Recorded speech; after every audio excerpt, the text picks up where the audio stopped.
Hey guys, I just washed my daughter hair like 6 days ago. I blow dried her hair with the Revair blow dryer, and I'm about to show you how I keep it moisturized. Hope you enjoy this video.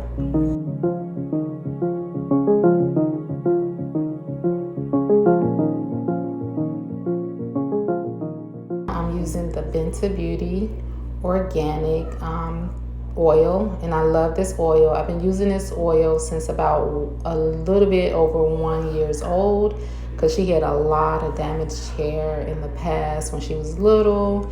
Her edges came out, the side of her hair came out when she was a baby, and also just trying bad products like certain oils. I'm not going to put their name out there, but you just got to really do your research, and I've learned that